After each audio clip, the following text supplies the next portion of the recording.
Hablamos muy rápido y pedimos lluvia. Y mira cómo está. ¡Ave María!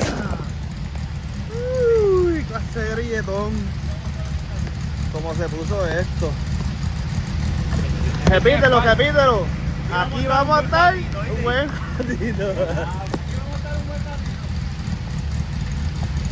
Bueno, Iván despegó la goma.